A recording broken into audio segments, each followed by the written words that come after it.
예수님의 공생애의 사역은 주로 치유 사역이었다고 해도 과언이 아닐 것입니다. 우리 예수님께서 병든 자들을 고치실 때 중풍병자, 나병 환자, 귀신 들린 자, 혈루병 환자, 열병에 들린 자, 말 못하는 자, 날 때부터 앞을 보지 못하는 자들을 예수님께서 치료하셨는데 심지어는 죽은 자까지도 살리시는 이런 역사를 이루셨습니다. 이런 장면을 사람들이 목격을 하고 뭐라고 말을 했는가 하면 우리가 지금까지 이런 일을 본 적이 없다. 우리 표현 방식대로 하면 우리는 듣도 보도 못했던 일들을 지금 목격하고 체험하고 있다. 이렇게 그들이 간증을 했습니다. 오늘 우리가 36절부터 38절까지 석절 말씀을 묵상을 했습니다마는 바로 위로 올라가서 33절 말씀 보시면 후반부에 우리가 이런 일을 도무지 본 일이 없다고 저들이 이렇게 고백을 합니다. 예수님께서 많은 도시와 마을을 두루 다니시며 그들의 회당에서 천국 복음을 가르치시면서 동시에 모든 병과 약한 것들을 고쳐주셨다. 이게 오늘 본문의 바로 앞인 35절에 나오는 말씀입니다. 이때 예수님은 예수님에게 치유받겠다고 자신의 연약함과 또 아픔을 고침받겠다고 꾸역꾸역 구름처럼 모여드는 사람들을 바라보시면서 어떤 심정이셨을까? 그러니까 이때 당시 일반 사회의 구성원인 일반 대중들의 모습을 예수님이 바라보시면서 예수님의 마음 가운데 특별한 감정을 가지시게 되었는데 바로 그것이 오늘 본문 36절 말씀입니다. 뭐라고 그랬습니까? 우리 같이 읽어봅시다. 시작. 불쌍히 여기시니 이는 그들이 목자 없는 양과 같이 고생하며 기진함이라. 무리를 바라보셨는데 예수님이 그들을 바라보시는 시선이 어떤 마음이 있었는가 하면 불쌍하다. 그 무리들을 바라보며 불쌍하다 여기셨고 예수님이 불쌍히 여기셨던 이유가 뭔지를 거기 부연 설명을 하는데 그들은 마치 목자 없는 양 무리와 같아서 그래서 이 세상을 살아가면서 하는 모든 일들을 통해서 그들은 고생스럽고 지쳐 있었다. 예수님께서 너희들이 지금 많이 힘들구나. 우리가 일상을 살면서 죽겠다 정말 힘들다. 무슨 일이든지 자기가 기쁨으로 능동적으로 일에 동참하고 이 일을 끌고 나가는 사람들이 있는가 하면 대다수의 많은 분들은 일에 치여서 삽니다. 그래서 내가 정말 기쁨으로 으쌰 하면서 하는 일이 아니고 살기 위해서 하는 거예요. 어쩔 수 없이 하는 거예요. 힘들어 죽겠어요. 하기 싫어요. 그리고 언제든지 이 모든 것들을 다 놔버리고 어디론가 훨훨 날아가 버리고 싶은 마음들을 가지고 그래도 현실이니까 이 현실 속에서 먹고는 살아야 되고 자식은 키워야 되고 내가 해내야 될 일들이 내게 무거운 짐처럼 주어져 있기 때문에 이 일을 감당해 내느라고 다들 허덕이면서 기진하였다. 기진했다는 말은 뭐냐면 탈진이라는 말도 있지 않습니까? 지쳐서 모든 것이 지쳐서 자기가 더 이상 어떻게 해볼 것이 없는데 그저 끌려가고 있는 고달픈 인생들의 모습을 예수님께서 지켜보고 계셨고 정확히 그들을 파악하고 계셨습니다. 그리고 표현하기를 저들은 목자 없는 양들 같다.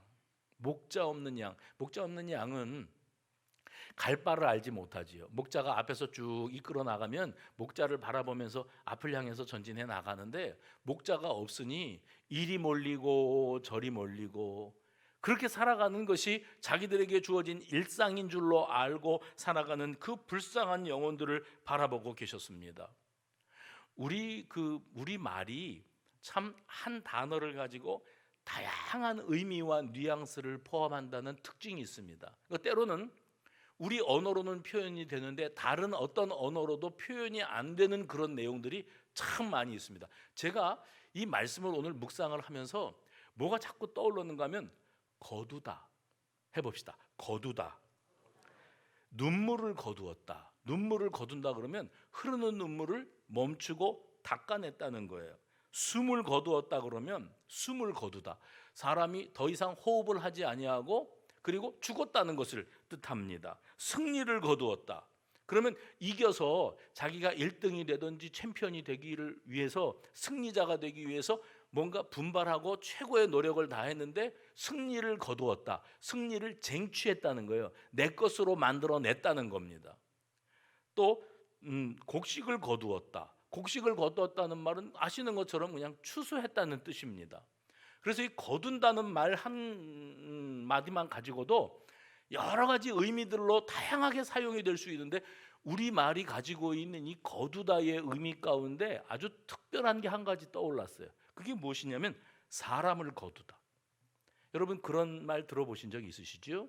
사람을 거둔다. 이건 무슨 말인가 하면 사람을 내가 내 울타리 안으로, 내 마음속으로 받아들인다는 것을 의미하는 거예요.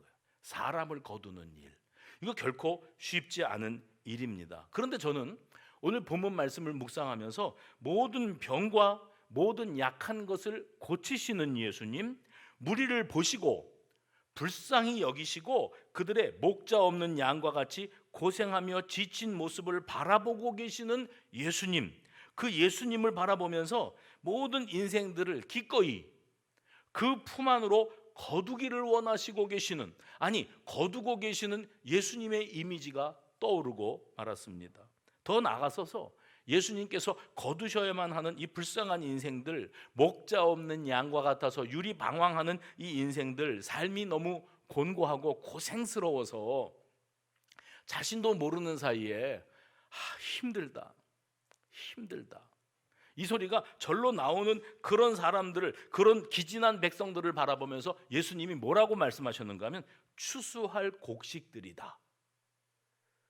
이 자리에 있는 우리 모두를 예수님이 바라보시면서 너는 내가 추수해야 될 곡식이로구나, 이렇게 말씀하신다는 거예요.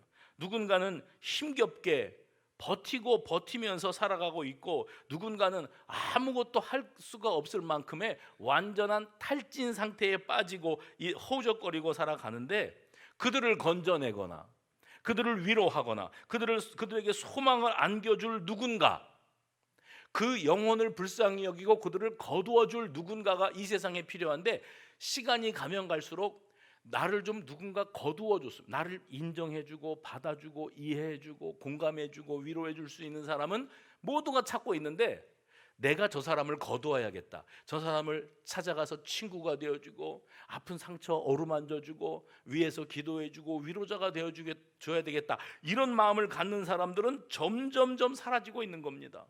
그래서 예수님께서 제자들에게 당부하시기를 37절에 이렇게 말씀하셨어요. 이르시되, 38절, 보내주소서 하라. 이르시되 보내주소서 하라. 이게 무슨 말입니까? 기도하라는 거예요. 예수님께서 지금의 이 현실을 바라보면서 거두어줘야 될 사람들은 너무 많은데 거둘 사람이 너무 부족하구나, 그러니 추수할 것은 많고 추수해야 할 일꾼들이 너무 부족하니 추수할 일꾼들을 우리에게 보내주소서라고 해라, 라고 기도해라, 이렇게 가르쳐 주셨습니다. 지금 이 시대는 추수할 일꾼이 너무 부족한 시대입니다. 단편적인 예를 들면, 여러분 이제 주의 일을 감당하는 이들을 주의 종, 교역자, 사역자라고들 말하지 않습니까? 그런데 이제 이 목회 사역을 감당해야 될 이들을 세우는 곳은 신학교인데, 몇 년 전부터 신학교에 입학해서 신학을 공부하고, 정규적인 과정입니다.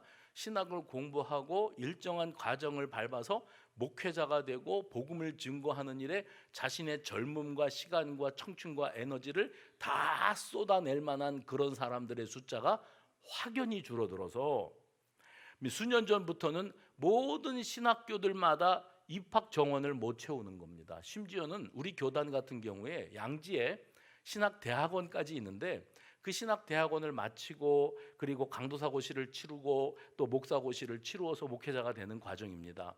그러니까 정규적인 과정으로만 7년이라는 과정을 공부해야 목회자가 될 수 있습니다. 강도사고시 보고 강도사로 지내는 것까지 1년, 2년 지나면, 그러면 8년에서 9년 정도의 시간이 지나가야 목사 한 사람이 만들어지는 겁니다. 근데 이 과정에 신학대학원이 작년에 우리 교단은 정원을 채우지 못했습니다. 미달이었습니다. 미달 사태가 일어났다고 난리가 났는데 교단 신문을 보니까 다른 교단들은 벌써 미달 사태가 일어난 게 몇 년이 되었다는 거예요. 우리 작년에 처음 미달이었습니다. 엊그저께 배달되어 온 교단 신문을 보니까 올해는 경쟁률이 그래도 있다고, 1.25대 1이라고, 그래서 이 정원을 채웠다고 그걸 자랑스럽게 이 신문 기사를 냈더라고요. 그러니까 지금 현실이 어떤 현실인가 하면 아무도 추수할 곡식은 많은데, 이제 단편적인 예라 그랬습니다. 이거는 우리 특별한 교회 사역자, 목회자가 되기를 원하는 사람들만 두고 할 얘기가 아니고 실제로 우리 교회 안에서 이 하나님의 부르심, 소명이지요. 이 소명을 받고 이 일에 투신, 내 젊음과 삶을 다 내어드리겠다고 하는 사람들이 확연하게 줄어들고 있는 겁니다. 그래서 지금 현실을 아셔야 됩니다. 교회들마다 교역자 수급이 안 됩니다. 그래서 예전에는 교육 전도사님 모십니다, 부목사님 모십니다 하고 광고 내면 뭐 이력서가 막 몇십 통씩 들어오고 이랬던 때가 있었어요. 근데 우리 교회도 몇 년 전부터 한 분을 모시는데 한 분이 안 와요. 이런 일들이 벌어지기 시작했습니다. 교육 전도사님들은 신학대학원에 다니면서 3년을 공부하거든요. 특수대학원이라.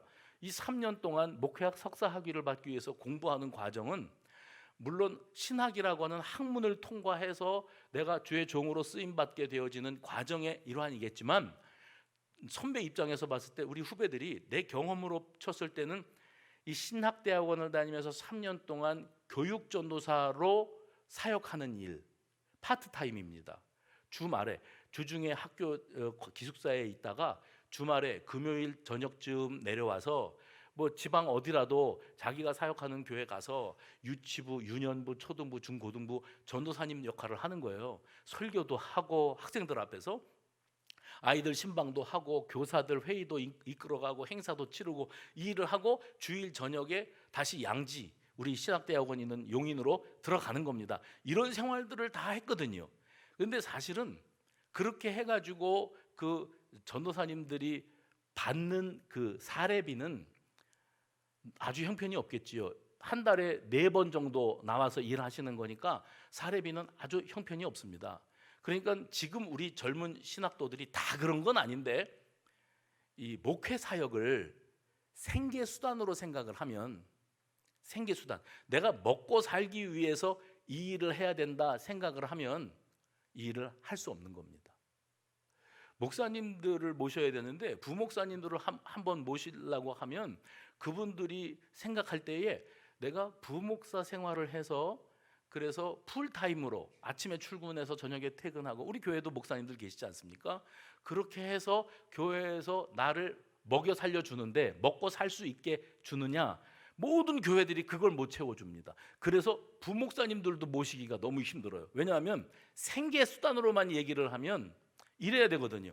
내가 여기서 교역자로서 훈련받고 목사 노릇을 하는 것보다, 용서하십시오, 택배 일 하는 게 3배는 더 법니다.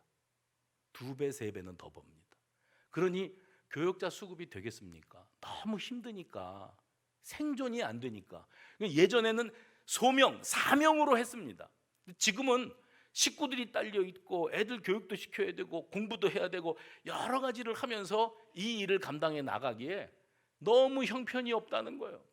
현실이 그렇다는 거예요. 그래서 일꾼들이 많이 필요한데 지금 시대는 물론 애들도 줄어들고 나치들도 않지만, 그렇게 해서 인구도 줄어들지만 실제로 주의 일을 감당해야 될 사람들이 많이 필요한데 그만큼 너무나 많은 사람들이 이 길에서부터 떠나고 있다는 겁니다. 아니면 아예 사역 자체를 포기하고 있어요. 그렇다고 해서 여러분 생각해 보십시오. 그러면 아무나 해도 된다, 아무나 이 일을 감당해라, 그리고 사명감 하나 가지고 박봉이라도 이거 가지고 어떻게든지 먹고 살면서 해봐라 하는 것을 강조할 수 있습니까? 그럴 수 없습니다. 오늘 이 땅 위에 주님이 맡겨주신 이 사역을 감당할 사람은 과연 어디 있을까?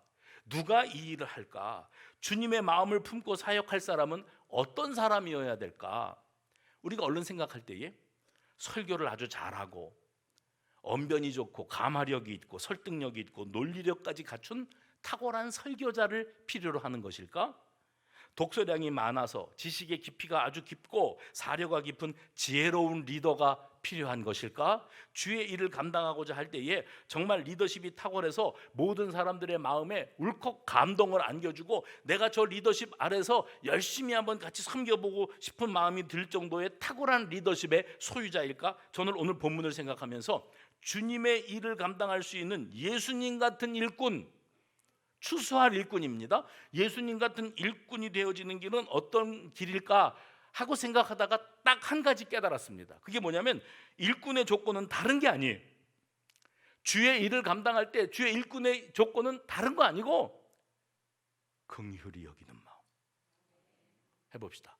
긍휼히 여기는 마음. 오늘 36절 말씀 보십시오. 무리를 보시고 불쌍히 여기시니. 여러분, 같은 상황과 같은 사람을 바라보면서 전혀 다른 눈으로 바라볼 수 있다는 사실을 알고 계십니까? 어떤 사람은 같은 상황과 사람을 바라보면서 불쌍하다. 내가 저 사람을 거두고 싶다. 내가 저 사람에게 이렇게 땡볕에 그늘이 되어주고 싶다. 내가 저 사람을 위로해주고 싶다. 이런 마음이 드는 사람이 있는가 하면 어떤 사람은 그게 뭐 남들도 다 바쁘고 힘들게 살아. 그게 뭐 아무렇지도 않아요. 그러면 앞에 사람이 이 사람에게 당신은 이런 상황과 이런 사람을 보면서 불쌍하다는 마음이 안 듭니까? 그러면 아무렇지도 않게 전혀요. 전혀 마음에 요동함도 없고 불쌍히 여기는 마음이 내 속에는 들지 않습니다. 예수님께서 천국 복음을 가르치시고 모든 병과 약한 자들을 고치신 중요한 동기가 어디에 있는가? 그 영혼이, 그 인생이 참 불쌍하다. 긍휼히 여기는 마음이 그에게 있었다는 겁니다. 사람과 사람 사이에 담이 쌓이고 오해를 낳고 불신하고 증오하고 미워하고 그러면 부부지간에도 그럴 수 있습니다. 부부지간에도 왜 저래? 속으로요? 또 시작이야. 이럴 수 있습니다. 부모 자식 간에도 부모가 뭐라 그러면 자식들이 따박따박 말대꾸하기는 어렵지만 속으로 아이고 또 시작이구나. 왜 저래? 부모는 어때요? 자식들이 그러면 요즘 것들은 왜 저래? 이해가 안 되는 거예요. 회사에서 직장 생활하면서 교회 안에서 같은 울타리 안에서 신앙생활 하면서도 사람과 사람 사이에 보이지 않는 깊은 보이지 않는 담이 쌓일 수가 있습니다. 그리고 나하고 안 맞아. 대화가 안 통해. 그러면 안 보고 지내면 그만인 겁니다. 그렇게 이 사회에는 이렇게 보이지 않는 담을 쌓고 살아가는 이들이 많이 있거든요. 제가 목회를 하면서 어떤 그 집사님이 시집살이를 되게 했어요. 그 시어머니 자친도 시집살이를 하고 시어머니가 된 사람이거든요. 너무 자기 위에 시어머니한테 시집살이를 해서 나는 우리 며느리한테 친정 엄마 같은 시어머니가 될 거야. 절대 있을 수 없는 일입니다. 친정 엄마 같은 시어머니? 그러니까 오죽하면 저 며느리들이 시자가 붙으면 시금치도 안 먹는다고 그러잖아요. 그런데 그 시어머니가 안 그런다고 그러고서는 자기도 며느리를 들여놓고 이 며느리한테 자기 시어머니한테 자기가 당한 것보다 더 하는 거예요. 그래서 이 젊은 며느리가 마음에 갈기갈기 상처를 받았어요. 어떻게 저 시어머니 입에서 나오는 말은 한마디 한마디가 다 비수가 되어갖고 내 가슴을 뚫고 지나가냐. 어떻게 말을 저렇게 하냐. 그래가지고 그게 이해가 안 되고 막 증오심이 쌓이고 자기도 그러는 거예요. 나도 나중에 며느리를 보면 나는 저러지 말아야지. 잘해줘야지. 그랬대요. 그런데 그 시어머니가 자기를 그렇게 힘들게 했던 시어머니가 치매가 왔어요. 그래서 어린아이가 돼버렸어요. 그래서 눈곱도 띄워드려야 되고 밥도 떠 먹여야 되고 침도 닦아줘야 되고 아기가 돼버렸어요. 그러면 정신 말짱할 때 자기한테 할 말 못할 말 막 주저없이 쏟아 부었던 그 시어머니가 이제 아기가 되었고 아들 며느리가 보살펴 드려야 될 만한 상황이 되었는데 이 며느리는 한이 있잖아요. 그러면 꼴도 보기 싫고 이제는 내가 힘이 더 세고 그리고 내가 뭐라고 막 말을 해도 뭐 어쩔 수도 없는 상황인데 그 시어머니를 바라보는 자기의 마음이 저 사람이 나한테 그랬지 이게 아니고 불쌍하게 생각이 되더래요. 내가 진짜 들은 간증이에요. 어쩌자고 하나님께서 내 마음속에 그렇게 나에게 한 맺힌 이 소리를 쏟아냈던 그 늙은 여인을 바라보면서 불쌍하다, 참 불쌍하다. 엄마 일어나셨어? 아이고 오늘도 또 한바탕 했네. 기저귀 갈아드려야겠네. 밥 드셔. 밥. 이렇게 되더라는 거예요. 그 얘기를 들으면서 사람과 사람 사이에 담이 쌓이고 한이 맺히면 그 안 보고 살면 그만이고 아니면 이 상황이 역전돼 가지고 내가 한풀이를 하고 원수를 갚을 기회가 올 수도 있는 건데 이 담이 단번에 무너지는 일도 생기는구나. 그건 뭐냐면 하나님이 주시는 마음.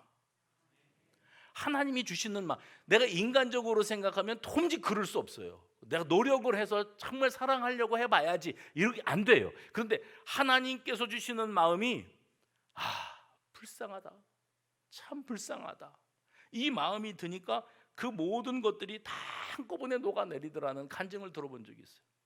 예수님께서 사역하시는 가운데 오병이어의 기적이 있었고 또 칠병이어의 기적이 있었습니다. 그래서 칠병이어로는 4,000명을, 오병이어로는 5,000명을 먹이셨는데 공히 그 기적을 일으키실 직전에 예수님께서 그 배고픈 가운데서도 말씀 듣겠다고 병 고치는 이적을 목격하겠다고 어떤 사람은 흥미 위주로 호기심으로 달려왔다 할지라도 예수님께서 그 무리를 지켜보시면서 시선이 어땠는가 하면 불쌍하다, 그들을 불쌍히 여기셨더라, 이런 표현이 나옵니다. 그래서 오병이어의 기적은 그 동기가 불쌍히 여기시는 마음이었어요. 그 영혼을 사랑하시는 마음이었어요. 그런데 성경에 보면 우리 지금 이 자리에 있는 저와 여러분을 예수님께서 바라보시는 눈이 불쌍히 여기시는 눈이었던 일들이 성경에 오병이어, 칠병이어 기적뿐만 아니라 여러 상황 가운데서 등장하고 있습니다. 예를 들어 누가복음 7장 13절에서 15절 말씀해 보면 예수님께서 나인이라고 하는 도성으로 들어가고 계셨는데 그 나인 성에서부터 장례를 치르는 무리가 행렬이 나오고 있었어요. 근데 그 장례를 치르는데 사람이 죽었으니까 그랬겠죠. 근데 그 죽은 자가 어떤 사람인가 하면 과부의 외아들이에요. 과부의 외아들. 상상을 해보십시오.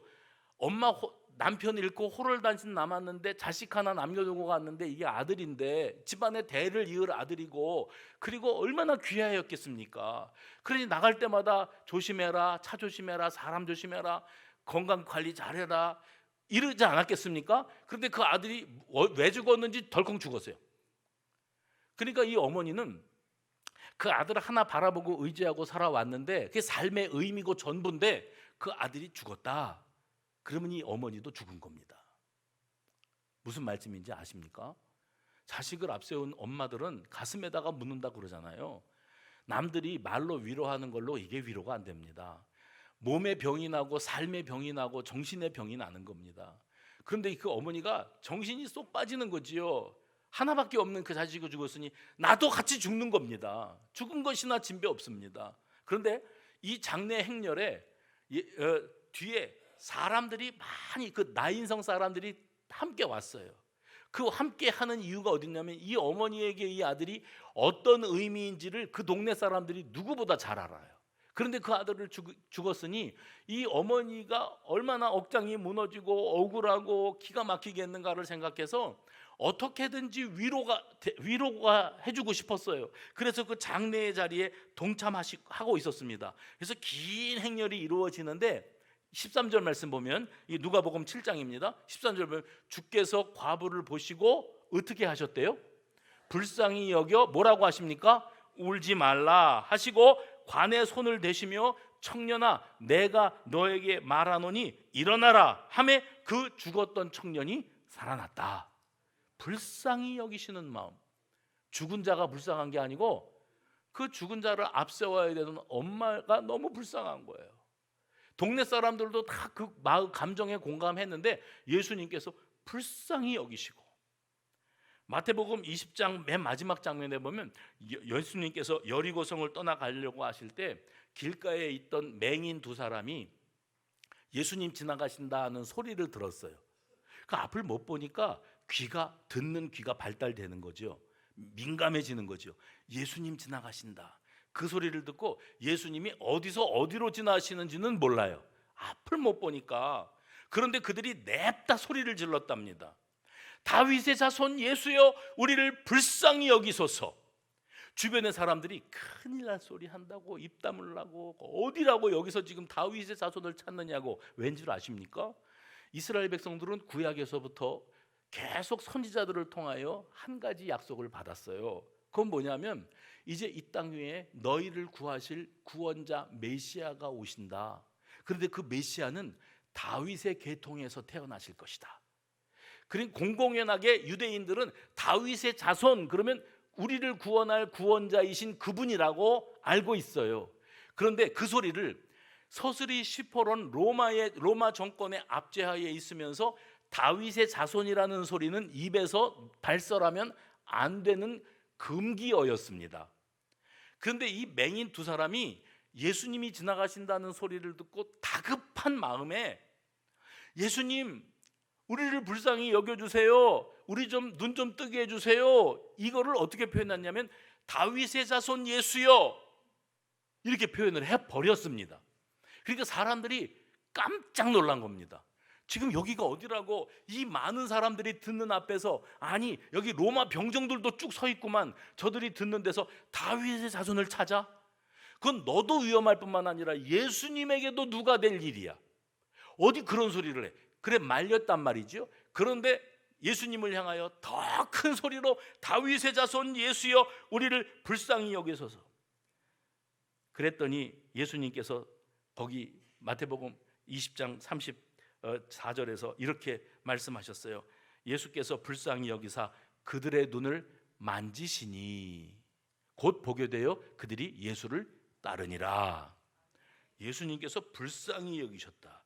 그래서 이 성경을 읽으시면서 예수님의 그 공생의 사역의 그 루트를 따라다녀 보면 예수님께서 불쌍히 여기시는 장면이 여러 번 등장합니다. 그런데 이 불쌍히 여기셨다는 단어가 제가 어지간하면은 헬라어를 아는 척 하려고 하지도 않고 사실 알지도 못하고 그러는데, 헬라어는 지금의 그리스 있잖아요. 유럽의 그리스라는 나라를 여러분이 여행 가시면 온통 사방에 걸려있는 간판이 다 그게 헬라어입니다. 예전에 이 헬라어로 성경이, 신약 성경이 기록이 되어서 신학 공부를 어설프게 한 사람 말고 제대로 공부한 사람이라면 단어를 잊어버릴지언정 읽을 줄은 다 압니다, 헬라어를. 그런데 여기에 성경에 불쌍히 여기다라고 우리말로 번역된 이 헬라어 원문이 스크랑크 니조마이. 또 유식한 척 해봅시다. 해보세요. 스크랑크 니조마이. 그러면 이 스크랑크논이라는 원어가 있는데, 스크랑크논이라는 이 단어에서 이 말이 나왔는데, 이 단어가 무슨 뜻인가 하면 심장, 내장, 폐, 이런 것을 뜻합니다. 근데 거기 니조마이를 붙이면서 어떤 의미가 되었는가 하면 우리를 향하신 주님의 연민의 마음, 애끓는 마음, 이런 표현으로 바뀌게 되어집니다. 그래서 이 단어를 실제로 저들이 사용할 때에는 어떤 의미가 포함되냐, 그저 불쌍하다, 불쌍한 마음이 드네, 이 정도가 아니고 가엾게 여기다, 마음이 녹아내리다. 그 호남 표현이면 짠하다. 근데 여기에서 더 전진하면은 여러분이 들어본 적이 있는 표현 방식인데 뭐냐면 애간장이 녹아내린다. 심장, 폐, 내장 이랬잖아요. 내 속에 있는 모든 기관들이 다 녹아내리는 것만 같은 마음이 들었다. 예수님이 그 표현을, 그런 마음이 드셨다고 표현을 하면서 뭐라고 표현을 했는가? 우리말 성경은 불쌍히 여기셨다. 사실은 예수님이 이 온 내장, 간, 쓸개, 심장, 폐가 녹아내리는 것 같은 그런 마음이 드셨다. 지난 주일 오후 예배 시간에 우리 태신자 초청 이제 공연을 했는데 이 가수들이 오페라 가수들이 와서 쫙 노래를 하는데 노래 잘합디다. 근데 이제 그 스토리 전개가 탕자 이야기였잖아요. 그래서 우리는 이제 성경을 아는 사람들은 많이 들어본 그 탕자 이야기가 나오기 때문에 그 장면들을 보면서 아, 이제 앞으로 어떤 장면이 전개되겠구나, 이걸 다 예상을 할 수 있었습니다. 그런데 언제 봐도 감동스러운 것은 이 탕자가 허랑방탕해서 아버지 유산을 다 탕진을 하고 빈털터리가 되어서 아버지께로 돌아오는데 이 허름한 노숙자가 되어서 옷을 입고 아버지께로 돌아옵니다. 아버지가 멀리서부터 아들이 돌아오는 모습을 한눈에 알아봐요. 그리고 그 아들에게로 달려가서 죽었던 내 아들이 살아서 돌아왔구나, 가로 열고, 그런데 네 꼴이 이게 뭐냐, 아버지의 말이에요. 그 다음에 불쌍한 내 아들아 어서 오거라, 이 아비의 품으로 들어오거라, 와락 안아주시잖아요. 그때 연기하시는 분들이 제일 먼저 한 게 뭐였냐면 반지를 빼가지고 껴줍디다. 그리고 송아지를 잡으라 그랬다는 것을 강조합니다. 아버지는 이 아들이 거짓골이 되어 왔든 뭐 유산 가져간 거를 따따블로 불려가지고 재벌이 돼서 벤틀리 타고 왔든 그거는 중요하지 않아요. 죽었던 내 아들이 돌아왔구나. 그리고 그 아버지 품에 안길 때 아버지는 그 아들을 다시 거두지요. 어떻게 했다고요? 거두어요. 그게 예수님이 들려주신 비유의 말씀입니다. 실화인지 예수님이 이야기를 만들어내신 건지는 알 수가 없는데 예수님이 이 말씀을 들려주시면서 아버지의 마음, 아버지의 마음은 뭐냐면 긍휼히 여기는 마음. 저와 여러분이, 제가 올해 들어서 몇 번 강조하네요. 저와 여러분이 살아계신 여호와 하나님의 아픈 손가락이라는 거 알고 계십니까? 자식이라고 다 잘 되는 건 아니잖아요. 하자가 있어요. 부족해요. 속상해요. 훌륭하게 성공적으로 잘 되어지는 자식 보면 사람들 앞에 가서 자랑하고 싶어요. 내 아들이 내 딸이. 그런데 그 자식은 아픈 손가락이라. 그런데 부모의 마음은 그 아픈 손가락을 향할 수밖에 없어요. 내 아들아 살아서 돌아왔구나. 네 꼴이 이게 뭐냐. 그래, 이 아비 품으로 들어와라. 기꺼이 거두는 마음. 그런데 하나님께서 지금 이 순간에 멀쩡한 모습으로 여기 앉아있는 저와 여러분을 바라보시는 그 마음이 어떤 마음이냐면 애간장이 녹으세요. 불쌍히 여기고 계세요. 얼마나 힘드냐 그래. 일어나면서 죽었다 하고, 앉으면서 죽었다 하고, 아침에 눈 뜨면서 오늘도 또 끌려 나가야 돼. 기쁨으로 으쌰 오늘도 잘 살아보자 화이팅, 이게 아니고 죽지 못해 사는 거고 살기 위해서 나가는 거고, 이건 언제나 끝이 날까, 너무 힘들다, 못 살겠다, 이러다 나다 다 죽겠다, 이런 생각으로 하루하루를 견디고 버티는 사람들을 예수님께서 바라보고 계시면서 불쌍한 마음으로 그를 와락 품어주시는 거예요. 이 예수님의 우리를 거두시는 마음, 불쌍히 여기시는 마음을 여러분 기억해 보시기 바랍니다. 예수님이 행하신 수많은 기적들의 동기가 뭐냐면 긍휼히 여기시고 불쌍히 여기시는 마음이었다고 정리할 수 있습니다.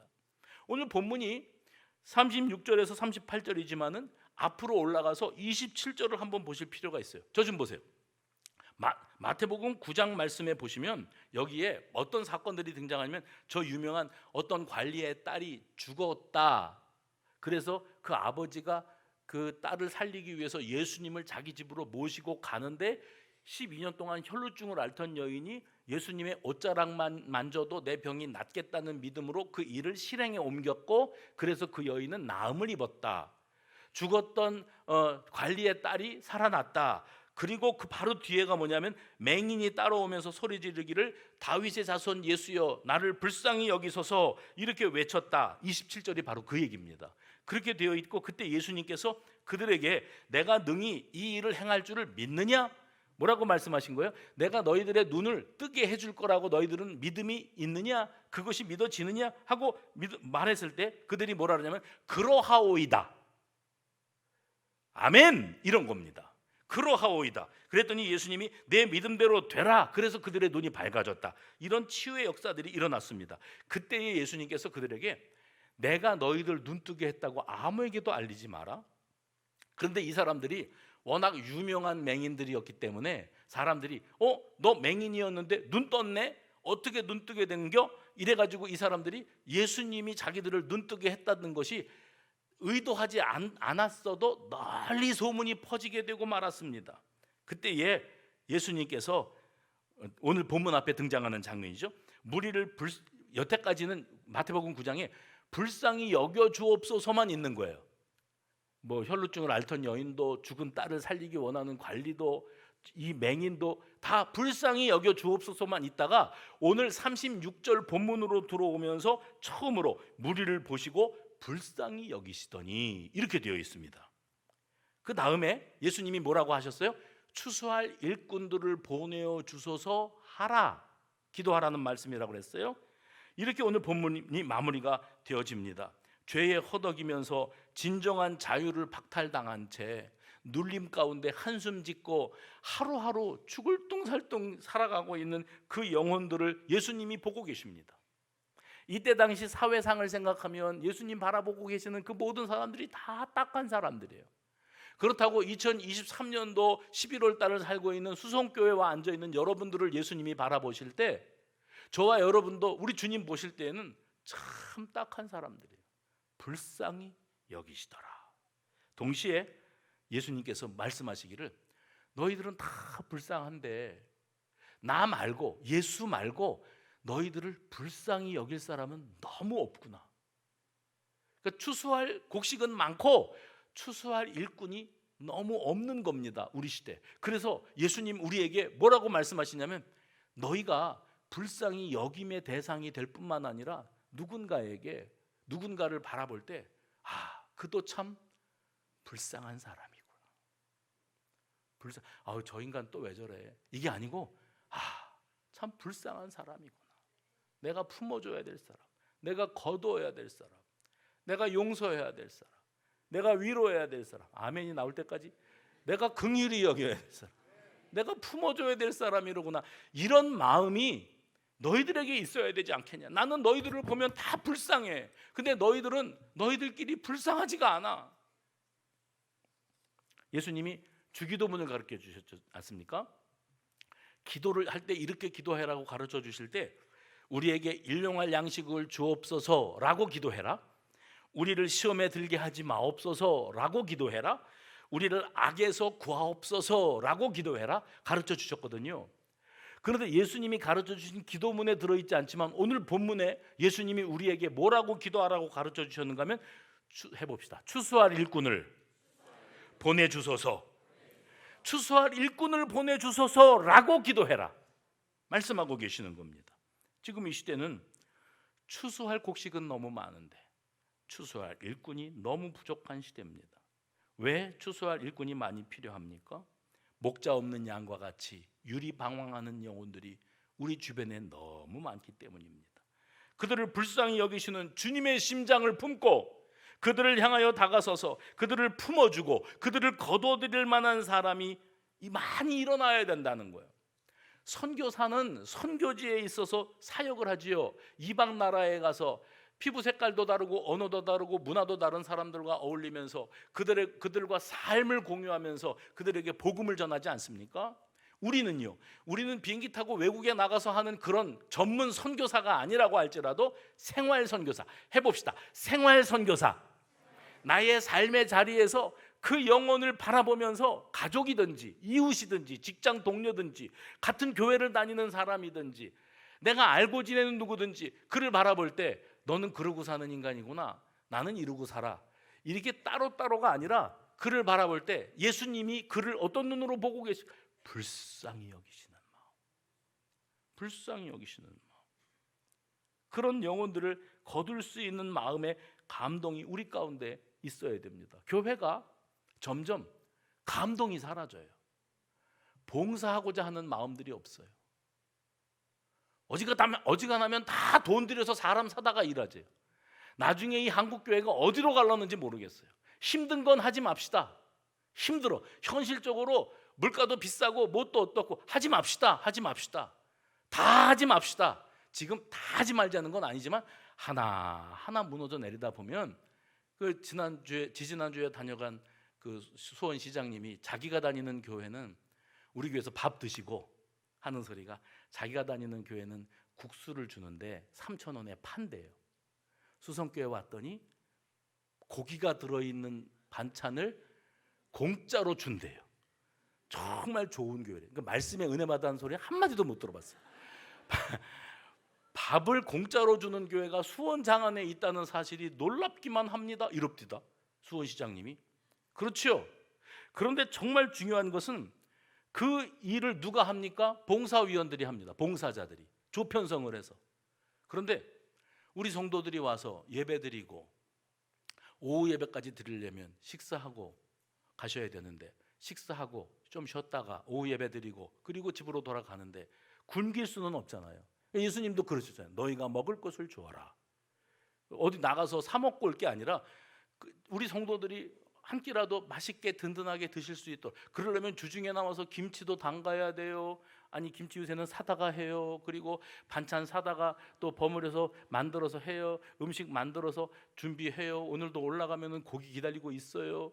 이런 거 준비해 놓는 거예요. 누가 해요? 긍휼히 여기는 마음.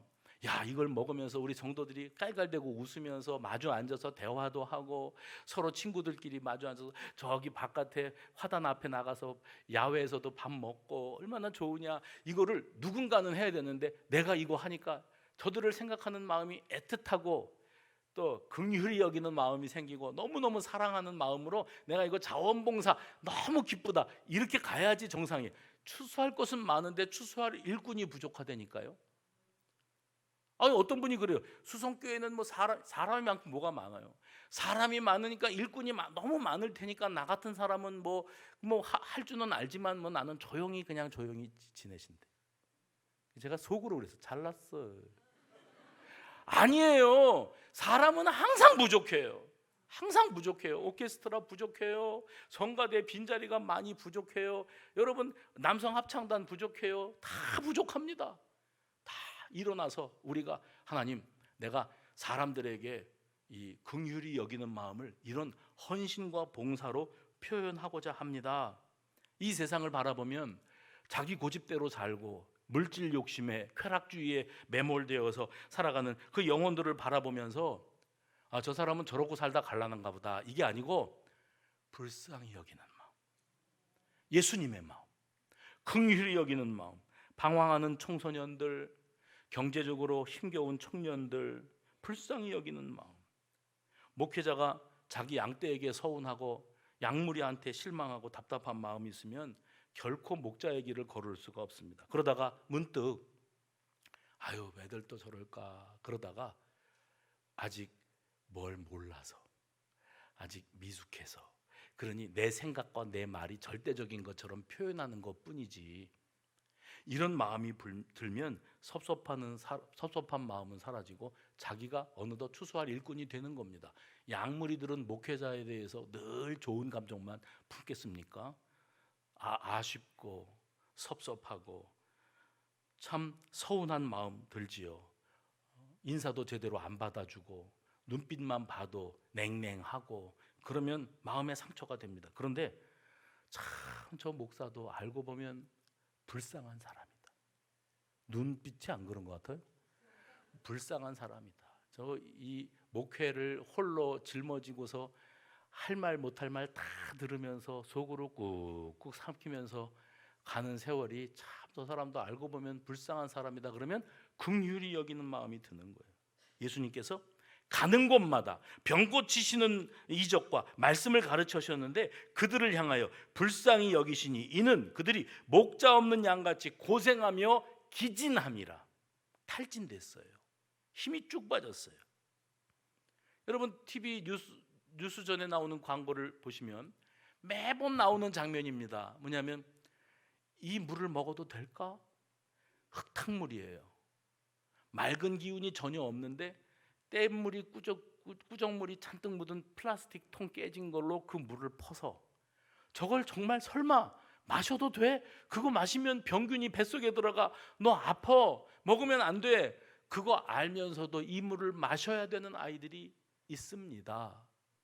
벽이 쪽쪽 갈라진 틈바구니로 지금 영하 날씨에 찬바람이, 황소바람이 들어오는데 방바닥은 냉골이고 연탄이 떨어진 지가 오래됐고, 그리고 엄마 아버지는 따로 헤어졌고 할머니가 이 아이를 돌보는데 이 아이 한 끼를 때우는 게 힘든 거예요. 라면 하나 끓여갖고 남동생이랑 누나랑 둘이서 나눠 먹어요.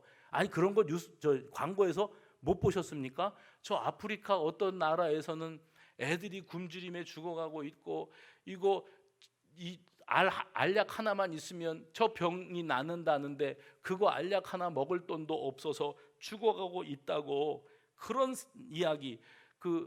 살기 위해서요, 저 아프리카 땅에서 저 유럽으로 지중해 건너서 망망대 배에다가 몸을 싣는 겁니다. 근데 그 사람들의 심정이 어떤 심정인가? 얼마 전에 이 동해안으로 남쪽으로 내려온 북한 동포들처럼 이래 죽으나 저래 죽으나 죽기는 매한가지라. 이래 죽으나 저래 죽으나 죽기는 매한가지라면 한번 가보자.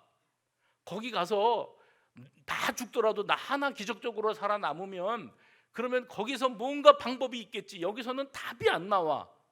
그런 심정으로 그쪽 배에다가 몸을 싣는 사람들의 심정을 여러분들은 어떻게 생각하십니까? 그거는 그 사람들 이야기고 나는 현실 속에서 나 살아남기도 바빠, 이런 마음이면 예수님께서 우리들에게 거두는 마음, 긍휼히 여기는 마음으로 우리를 구원하셨는데 우리는 얼마나 냉정하고 계산적이고 그런지 내가 네 속에서 긍휼히 여기는 마음을 찾아볼 수가 없구나.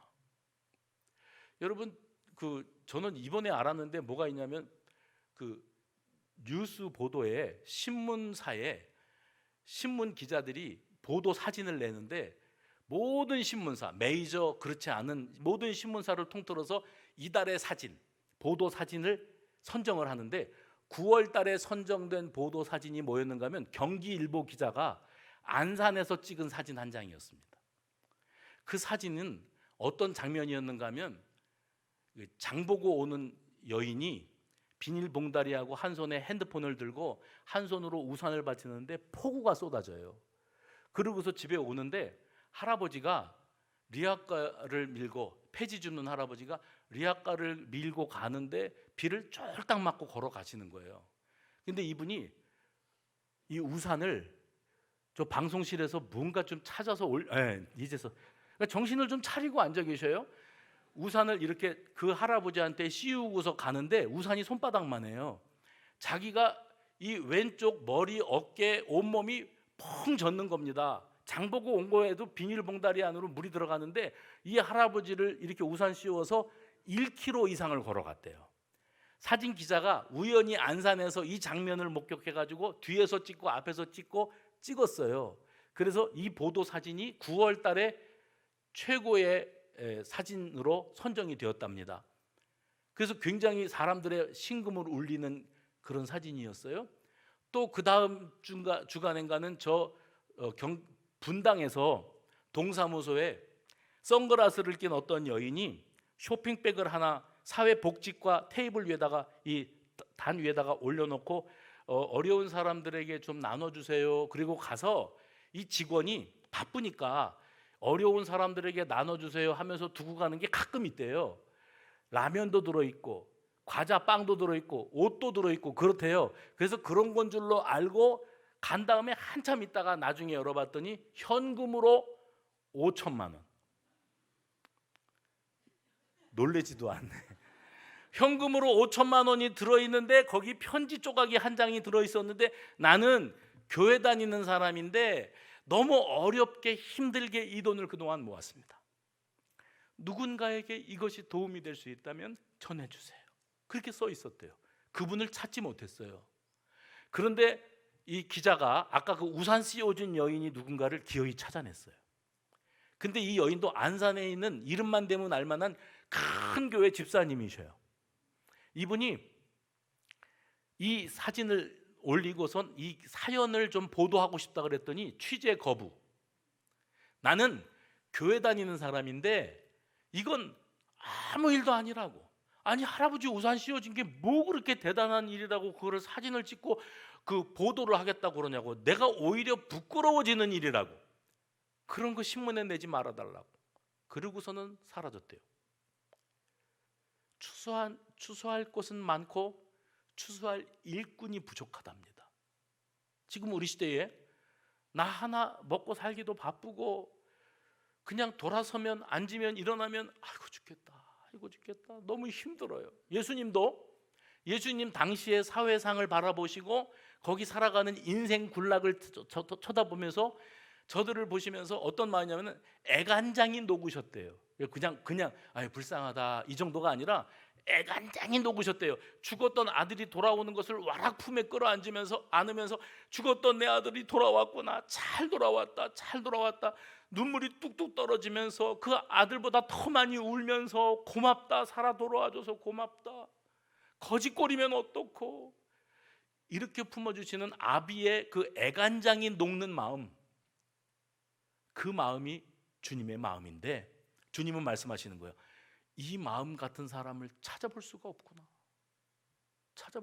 다 자기만 위해달래, 자기만 사랑해달래, 내 얘기 좀 들어달래, 나 좀 위로해달래, 내 마음에 공감을 좀 해달래. 공감 능력이 없는 사람이랑 사느라고 너무 힘들대. 지금 다 그러고들 살지. 내가 먼저 누군가를 생각하고 누군가에게 공감해 줄 아는 마음을 품는다는 것은 결코 쉬운 일이 아닌 거예요. 요즘에 가끔 나오는 기사가 뭔지 아세요? 군인들이 밥 먹으러 식당에 앉았다가 밥 먹는데 누가 계산하고 갔대요. 그래서 쫓아나갔대요. 왜 돈을 내시냐고 그랬더니 내 아들이 군인인데, 여기 부모님들 중에 공감하시는 분들 계실 거예요. 군복 입은 애들만 보면 아들 생각이 나. 그래서 밥을 사줬대. 그래서 세상은 아직도 따뜻하대요. 그게 뭐냐면 그게 긍휼이 여기 내 자식이 생각나는 거예요. 내 아들이 생각나는 거예요. 그래서 그 밥값 뭐 한 10만 원 이상 냈다고 해도 하나도 안 아깝대. 그렇죠. 부모가 자식을 위해서 쓰는 돈이 아까워요. 그 마음이에요. 애간장이 녹는 마음. 한 영혼을 생각하시면서 예수님이 말씀하시는 거예요. 우리 가운데 지금 불쌍히 여기는 마음, 추수할 일꾼의 마음을 품은 자가 몇이나 되겠느냐. 내 주변에는 눈물 닦아주는 손길이 필요한 사람이 있고, 거두다 내 마음으로 그를 품어주고 거두어서 그에게 위로자가 되어줄 사람이 필요하다는 거예요. 누군가가 비를 쫄딱 맞고 힘겨운 발걸음을 걷고 있을 때 다가서서 내 온몸에 비가 맞든 말든 또 이 작은 우산으로 그 할아버지를 다 가려줄 수는 없지만 같이 쓰고 갑시다. 위로해 줄 수 있는 그런 사람, 그 사람이 그리스도인이었으면 참 좋겠습니다. 우리 하나님께서 오늘 본문의 이 말씀을 통해서 추수할 것은 많되